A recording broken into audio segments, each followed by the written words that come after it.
부활주일인 오늘 우리에게 주신 하나님 말씀 신약 성경 누가복음 24장 1절부터 12절까지를 한 절씩 교독하겠습니다.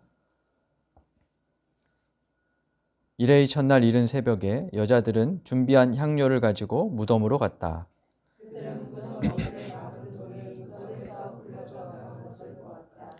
그들이 안으로 들어가 보니 주 예수의 시신이 없었다.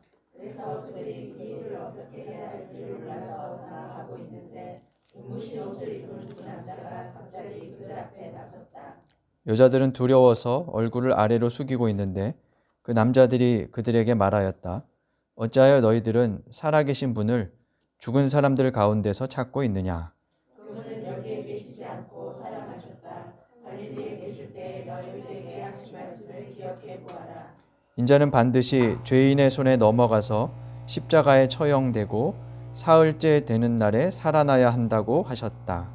여자들은 예수의 말씀을 생각하였다. 그들은 무덤에서 돌아와서 11 제자와 그 밖의 모든 사람에게 이 모든 일을 알렸다. 이 여자들은 막달라 마리아와 요한나와 야고보의 어머니 마리아이다. 이 여자들과 함께 있던 다른 여자들도 이 일을 사도들에게 말하였다. 그러나 사도들에게는 이 말이 어처구니 없는 말로 들렸으므로 그들은 여자들의 말을 믿지 않았다. 그러나 베드로는 일어나서 무덤으로 달려가 몸을 굽혀서 들여다보았다. 거기에는 시신을 감았던 삼배만 놓여 있었다. 그는 일어난 일을 여기면서 집으로 돌아갔다. 아멘. 오늘은 부활주일입니다. 예수님께서 십자가에서 죽은 지 사흘 만에 부활했다는 것은 우리 기독교 신앙의 핵심적인 고백입니다. 그 고백으로 초대교회가 성립되었죠. 그러니까 그 고백의 토대 위에 초대교회가 성립하는 출발점이 됐다는 말입니다. 근데 부활은 그만큼 중요함에도 불구하고 사실 설명하기는 좀 어렵습니다. 어려운 정도가 아니라 우리의 이해의 범주를 넘어서는 사건이고 역사적으로 혹은 의학적으로 검증할 수도 없는 그런 일이죠. 흔히 사람들은 부활을 시체가 다시 살아나는 것으로 이해하는 경향이 있어요. 한편으로는 이제 죽음 후의 일로 그렇게 이제 미뤄두기도 하지요. 근데 예수님의 부활은 단순히 시체가 살아나는 것과는 다른 것이었어요. 복음서에 보면 죽었다 살아난 사람들이 몇 명 있죠. 근데 그들은 다시 죽었습니다. 근데 예수님은 그렇지 않았고 본문에서 표현되는 예수님의 몸의 상태를 보면 그냥 이 몸이 단순히 부활한 것과는 다르다는 것을 우리가 알 수 있습니다. 죽음 후로 미루어 두어도 사실은 설명되지 않을까, 설명할 수 없는 부분들이 몇 가지 있어요. 예를 들어서 우리가 각자 이렇게 살다가 죽은 후에 부활해서 천국에 간다. 어떤 몸으로 부활할 것 같으세요? 10대 때 죽었으면 10대로 부활하고 90세 노령에 죽으면 그대로 부활하고 뭐 이럴까요? 그렇진 않을 거예요. 그죠? 뭐 내 인생 최고의 순간에 부활하고 싶은 뭐 그런 욕망이 우리에게 있을 수는 있겠지만 그래서 그런 것으로만 단순히 설명하기는 어렵죠. 그래서 뭐 우리가 알 수 없는, 그리고 성경도 말하지 않는 그런 영역입니다만 그러니까 쉽게 그냥 이렇게 단순하게만 이렇게 설명할 수 없고 또 이해해서는 안 된다는 그런 말씀입니다. 복음서를 보면 예수님께서 무덤에서 예수님의 시체가 이렇게 일어나는 장면은 묘사되어 있지 않아요. 그 장면은 아무도 못 봤습니다. 목격한 사람도 없었고요. 일반적인 그런 차원과는 다른 성격의 것이었다는 사실입니다. 만약 복음서 저자들이 예수의 시체가 살아나는 장면을 소설처럼 썼다면 아마 어느 소설가들처럼 그 장면을 상상하며 그렸을 수도 있어요. 근데 성경은 그렇게 하지 않죠. 만약 그것이 들어있었다면 부활 이야기는 중국 전설 속 강시 이야기가 되어버렸을지도 몰라요. 그 대신 성경은 빈무덤 이야기, 부활하신 예수에 대한 경험, 그리고 그 경험으로 제자들이 어떻게 삶을 바꿨는지 여기에 주목하지요.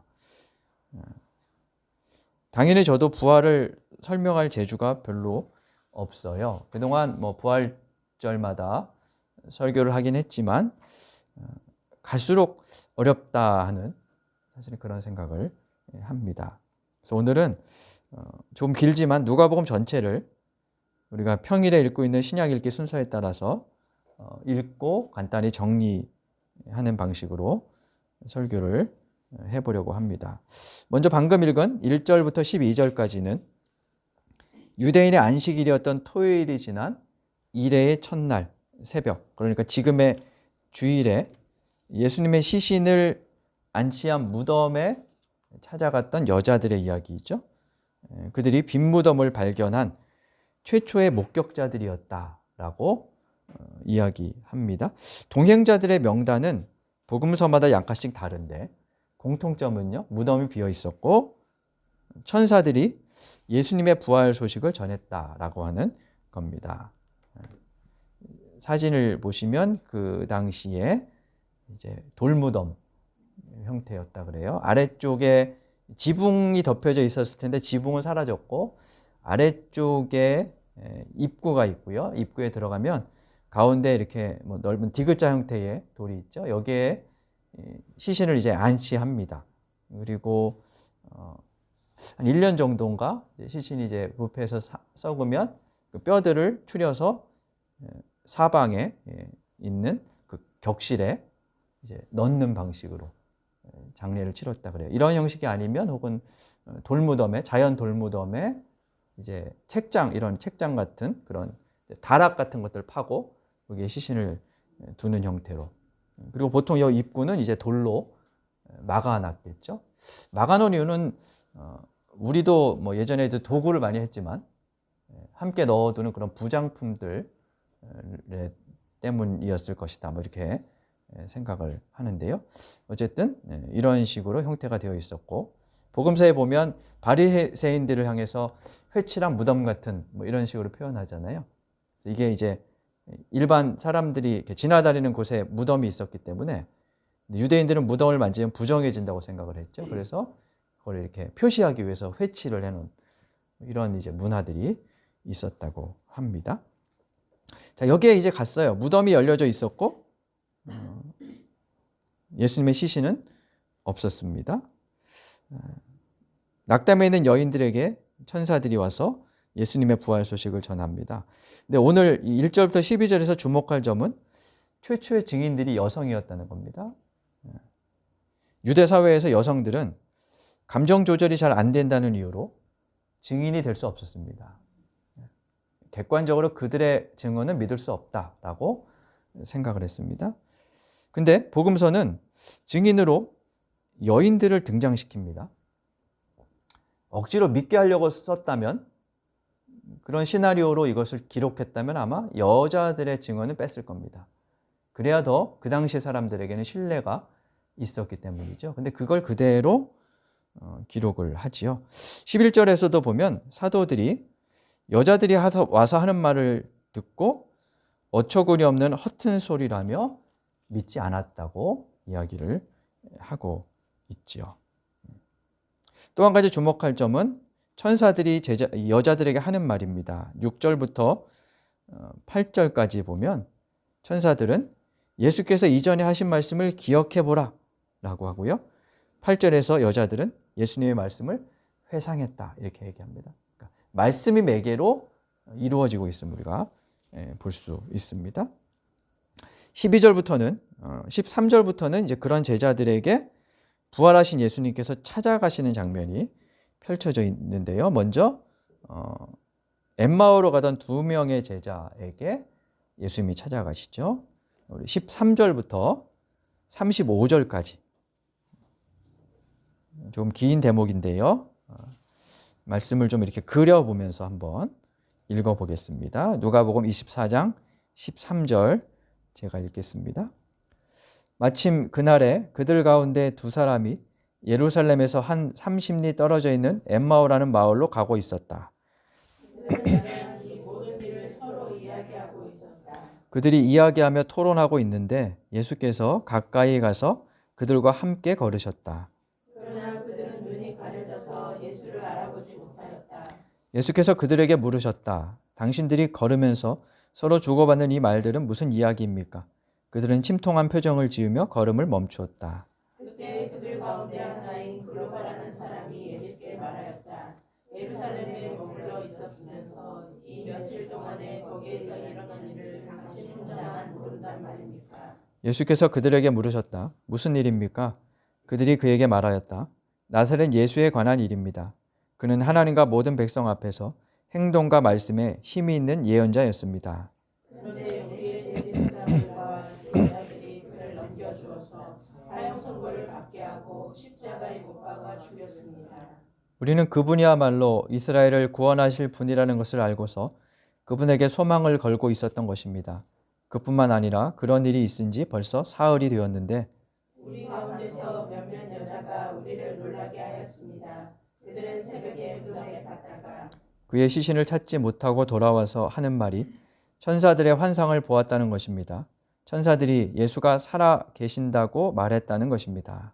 그래서 우리와 함께 있던 여섯 사람이 무덤으로 가서 보니 그 여자들이 말한 대로였고 그분은 보지 못하였습니다. 예수께서는 그들에게 말씀하셨다. 어리석은 사람들입니다. 예언자들이 말한 모든 것을 믿는 마음이 그렇게도 무디니 말입니다. 그리스도가 마땅히 이런 고난을 겪어서 자기 영광에 들어가야 하지 않겠습니까? 그리고 예수께서는 모세와 모든 예언자에서부터 시작하여 성경 전체에서 자기에 관하여 써놓은 일을 그들에게 설명하여 주셨다. 그 두 길소는 자기들이 가려고 하는 마을에 가까이 이르렀다. 그런데 예수께서는 더 멀리 가는 척하셨다. 그러자 그들은 예수를 만류하여 말하였다. 저녁 때가 되고 날이 이미 저물었으니 우리 집에 묵으십시오. 예수께서 그들의 집에 묵으려고 들어가셨다. 그리고 그들과 함께 음식을 잡수시려고 앉으셨을 때에 예수께서 빵을 들어서 축복하시고 떼어서 그들에게 주셨다. 그제서야 그들의 눈이 열려서 예수를 알아보았다. 그러나 한순간에 예수께서는 그들에게서 사라지셨다. 그들은 서로 말하였다. 길에서 그분이 우리에게 말씀하시고 성령을 풀이하여 주실 때 우리의 마음이 우리 속에서 뜨거워지지 않았습니까? 그들이 곧바로 일어나서 예루살렘에 돌아와서 보니 11 제자와 또 그들과 함께 있던 사람들이 모여 있었고 모두들 주님께서 확실히 살아나시고 시몬에게 나타나셨다 하고 말하고 있었다. 35절 같이 읽겠습니다. 그래서 그 두 사람도 길에서 겪은 일과 빵을 떼실 때에 비로소 그를 알아보게 된 일을 이야기하였다. 아멘. 두 번째 단락인 13절부터 35절까지는 예수를 따르며 예루살렘까지 동행했던 두 사람이 예수님의 죽음을 목격한 후에 예루살렘으로부터 한 12km 정도 떨어진 엠마오라는 마을로 돌아가고 있을 때 일어난 일이죠. 두 사람에게 예수님께서 나타나셨습니다. 근데 16절에 보니까 이 사람들은 자기들 옆에 와서 함께 걷고 있는 예수님을 알아보지 못하고 있어요. 16절을 보면 눈이 가리워져서 못 봤다 이렇게 말하는데요. 두 사람은 예수님에 대해서 이미 알고 있었죠. 본문에 보면 그분이 어떤 분인지 알고 소망도 두었고 뭐 이렇게 말하는 걸 보면요. 그래서 예수님의 얼굴을 모르지는 않았을 거예요. 근데 16절은 가까이에 그분이 오셨는데도 못 알아봤다 라고 말하고 있습니다. 눈이 가려졌다. 그래서 이 말을 우리가 좀 해석해 봐야겠죠. 무슨 뜻일까요? 눈이 가려졌다. 우선 심리적으로 사람이 무언가 큰 어떤 그 일을 겪으면 옆에 누가 지나가는지 무슨 일이 벌어지는지 몰라요. 그죠? 그런 일도 우리가 한 번씩 경험할 때가 있죠. 무슨 소리가 들리는지 뭐 이런 것들을 인식하지 못하는 경우들이 있습니다. 그럴 수도 있고요. 여러 번 이야기를 하는데 제자 이 두 사람은 31절에서야 예수님을 알아봤다 이렇게 얘기하는데요. 본문 전체의 맥락을 보면 그들에게는 침통함이 있었고요. 두려움도 있었고요.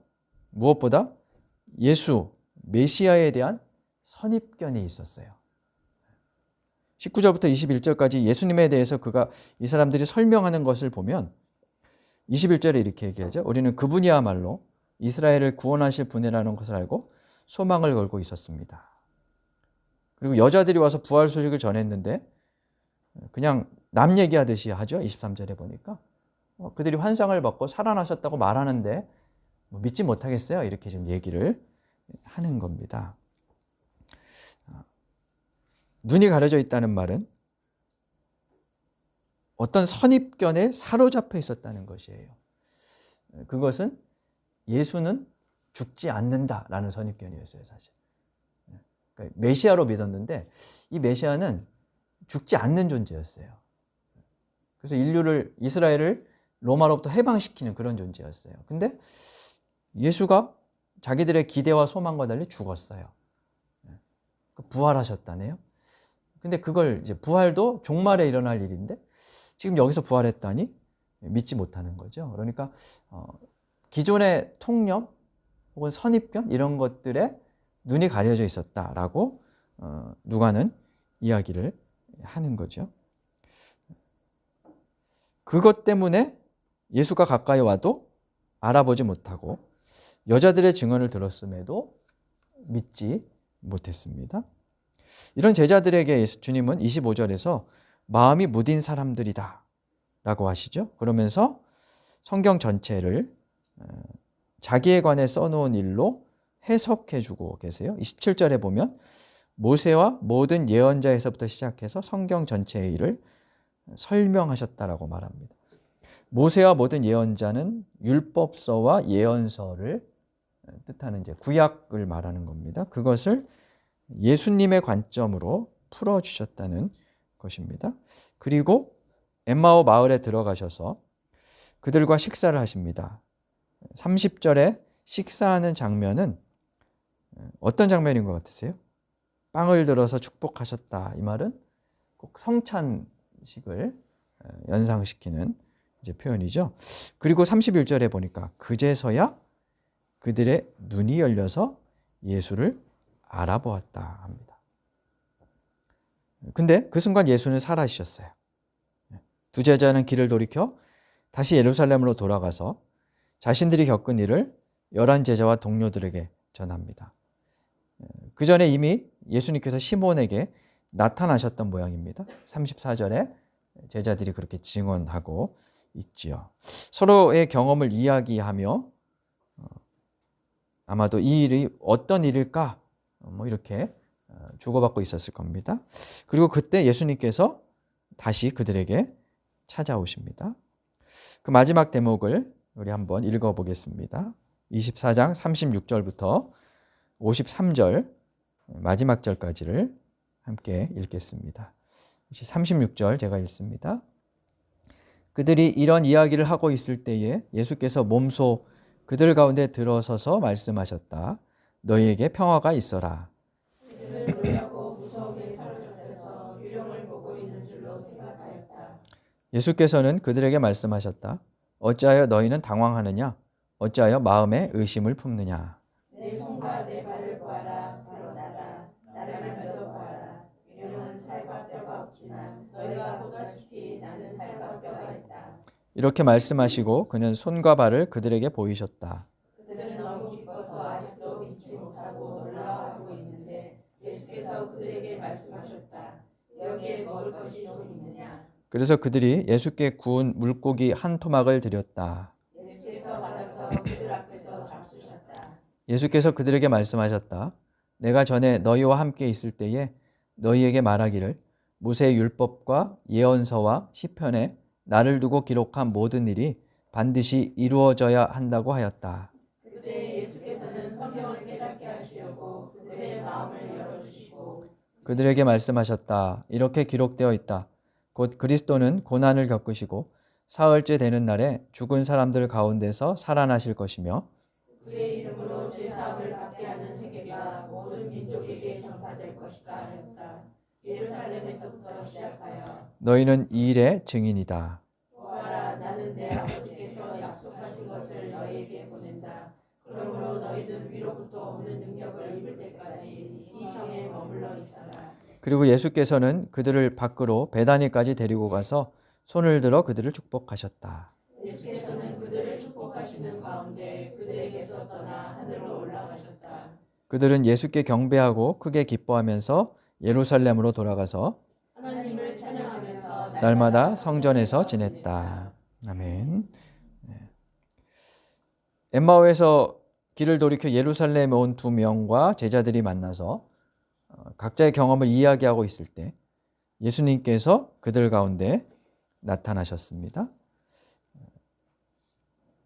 제자들은 그 모습을 보고 37절에 보면 유령이라고 생각하며 두려워하고 있었죠.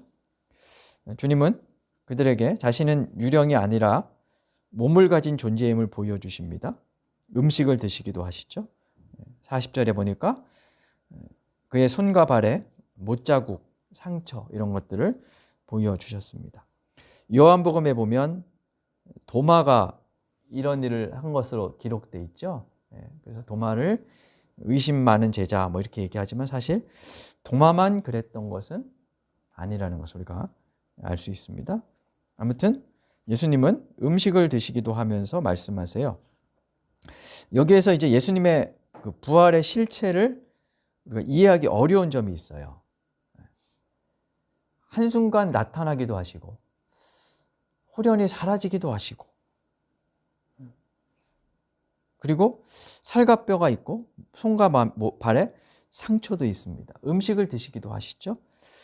우리의 몸과 같으면서도 또 달라요. 그래서 이해하기 어렵죠. 부활은 사실 이해의 차원이 아니라 제자들이 이대로 그냥 기록해 놓은 것을 보면 이해의 차원을 넘어서서 신앙 고백의 차원으로 제자들이 받아들였다는 그런 뜻인데요. 아무튼 성경을 다시 이렇게 구조적으로 만들어 보려고 해도 어려운 점들이 있죠. 오늘 이 본문은 13절부터 35절까지와 좀 비교해 보면서 공통점을 우리가 찾아볼 수 있습니다. 44절과 45절에 보면 제자들에게 예수님은 모세의 율법, 예언서, 시편에 자신을 가리켜 기록한 말씀을 해석해 주십니다. 45절에 보면 성경을 깨닫게 하시려고 마음을 열어주시고 말씀하셨다라고 돼 있죠. 엠마오의 두 제자에게 하셨던 것과 같습니다. 27절 말씀과 같죠. 성경을 풀어주시고 그 성경이 해석될 때 제자들에게 변화가 일어났습니다. 32절에서 엠마오의 두 제자는 예수께서 성경을 풀어주실 때 마음이 뜨거워졌다라고 고백하죠. 그리고 45절에 예수께서 성경을 깨닫게 하시려고 제자들의 마음을 열어주셨다라고 말합니다. 이게 마음이라는 단어가 우리말 성경에 똑같이 쓰였는데요. 헬라어 원문에는 서로 다른 단어입니다. 물론 이제 두 단어가 이렇게 명확히 구분하기는 좀 어려운데 조금 단순하게 말하면 32절의 마음은 정서적인 측면을 강조하는 단어고요. 45절의 마음은 지적인 측면을 강조하는 단어입니다. 우리가 마음이라는 단어를 일상적으로 쓰는 것하고 좀 비슷한 것 같아요. 마음이 상했어.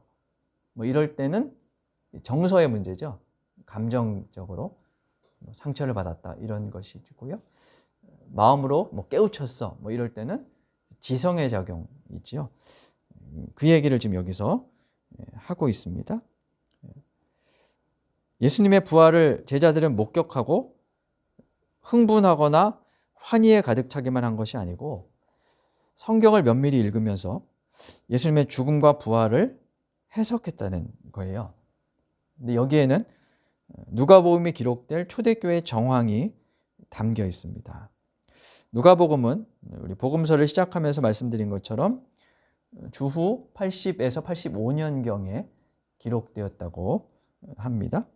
예수님이 부활하시고 나서 이미 50년 정도 지난 후였습니다. 1세대들은 어쨌든 예수님과 동행했었고 부활하신 예수님을 직간접적으로 목격했어요. 근데 50년 후에 2세대들은 1세대들과는 상황이 완전히 달라요. 그죠? 그냥 증언을 들었을 뿐입니다. 근데 이 증언이라는 것이 듣기에 따라서는 받아들이지 못할 가능성도 얼마든지 있지요. 그들에게 오늘 본문이 주어지고 있다고도 볼 수 있어요. 그들에게는 마치 엠마오의 두 제자와 동행 가던 예수님께서 홀연히 사라지신 것처럼 지금 사라지고 계시지 않아요. 근데 본문은 그래서 그런 사람들에게 부활신앙을 어떻게 가질 수 있는지를 알려줘요. 지금 우리도 마찬가지인 거죠. 그것은 그들이 빈 무덤에 달려가는 것에 있지 않고 성경을 부활의 빛으로 다시 조명함으로써 그 안에서 예수를 메시아로 새로 발견하는 것, 그리고 성찬을 통해 그 예수님에 대한 기억을 전수하는 것에 있다는 뜻입니다. 교회가 그렇게 형성되었고 가지고 있는 신앙이 그런 식으로 전수되어 온 것이죠. 신약의 복음서들은 그렇게 예수님의 삶과 고난, 죽음을 부활의 안경으로 풀어내며 기록한 것이에요. 그리고 초기 교회는 부활신앙 아래서 그 예수님의 말씀을 따라 그 일의 증인이 되어서 목숨을 걸기까지 했죠. 그 이야기가 누가복음의 후편이 사도행전이 이어져 있고 오늘 누가복음 마지막 부분 48절 정도부터 53절까지는 사도행전 앞부분에 반복되어서 나옵니다. 그 내용은 다음 주에 이어가도록 하겠습니다. 우리가 속해 있는 기독교 신앙은 예수의 십자가 죽음과 부활을 통해서 개인과 역사의 근본 성격과 방향이 바뀌었다고 선언합니다. 그것이 부활의 의미입니다. 부활신앙은 예수의 죽음 앞에서 두려워하고 도망갔던 제자들을 새로운 삶으로 끌어들였습니다. 그들의 변화는 놀라우리만치 혁신적이었습니다. 제자들에게 이 부활신앙은 그들을 과거의 실패에 얽매이지 않게 했고요. 현재가 전부인 듯하는 탐욕을 버리게 했으며 불확실하고 불확정적인 미래에 대한 두려움을 떨쳐내도록 이끌었습니다. 그것이 부활신앙의 의미이죠. 그런 점에서 보면 우리는 이 부활신앙 안에서 살고 있는가라고 하는 것을 생각해 보게 합니다.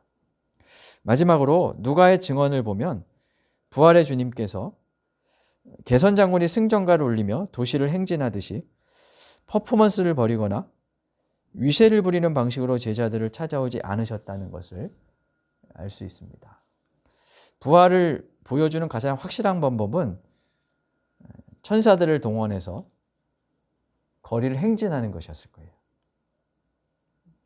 그러면 이제 그 뒤에 그동안 예수님을 따라다니던 사람들이 막 환호하면서 뭐 그렇게 갔겠죠. 제자들이 아마 사람들이 그러면 그것을 보면서 예수님을 알게 되었을지도 모르겠어요. 근데 예수님은 그런 방식으로 찾아오지 않으세요. 그런 방식으로 자신의 어떤 힘, 능력을 드러내지 않으세요. 이전부터 자신을 따르는 제자들에게 일상에서 찾아가셔서 평범한 식탁에서 말씀하시고 성경을 펼쳐 깨우쳐 주시고 그 성경을 통해서 예수님을 발견하도록 그렇게 만드시죠. 그런 점에서 오늘날 대형화로 상징되는 번듯한 부활절 행사는 좀 재고돼야 할 필요가 있다는 생각을 개인적으로는 합니다. 부활을 경축하는 것은 필요한 일이고 좋은 것이지만 자칫 기독교의 힘과 주관하는 단체의 세력을 과시하는 것으로 오용될 소지가 많기 때문입니다. 우리는 스스로 그렇지 않다라고 여길지 모르지만 사람은 누구나 힘을 믿는 성향이 있어요. 그 힘이 뭐냐가 다르죠. 근데 힘을 믿는 성향이 다 있어요. 대부분의 사람들은 그래서 돈의 힘을 믿는 것이고요. 권력의 힘을 믿는 것이고요. 인맥의 힘을 믿는 것이고 뭐 그렇습니다. 기독교인들은 어떤 힘을 믿을까요? 예수라는 힘을 믿는 것 같은데 실체를 들여다보면 성공이라는 또 다른 힘들 이런 것들을 믿는 경향이 크다는 생각을 하게 됩니다. 그래서 기독교가 만약에 그와 같은 똑같은 길을 간다면 그것은 부활의 참 의미를 드러내는 것이라고 할 수가 없지요. 세상에 피어나는 어떤 꽃도 시끄럽게 피는 꽃은 없습니다. 소리 없이 피지만 향기로, 자태로 자신의 존재를 조용히 드러내죠. 우리의 부활 신앙도 이웃들에게 그렇게 스며드는 2024년 부활절이 되면 좋겠습니다. 그리하여 참 부활의 소식이 필요한 이웃들에게 절망과 어둠의 공간에 이 부활의 은총이 임하게 되기를 간절히 바랍니다. 우리 말씀을 기억하며 함께 기도하겠습니다.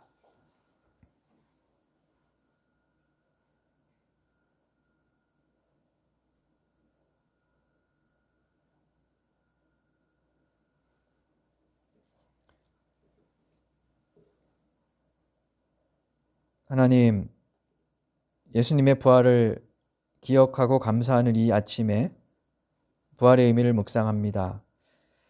잘못 전한 것이 있다면 제자들에게 그러셨듯 지혜의 영께서 저희들에게 임하셔서 우리의 마음과 생각을 열어 바로잡아 주옵소서. 부활 신앙으로 우리의 삶과 욕망, 일상을 재조정하게 하시고 그리하여 참 부활의 믿음으로 주를 따르며 이 땅에 부활의 은총을 전하는 저희가 되게 하여 주옵소서. 지금 그 누구보다 부활의 소식이 간절한 이들 위해 은혜를 내려 주옵소서. 예수님 이름으로 기도드립니다. 아멘.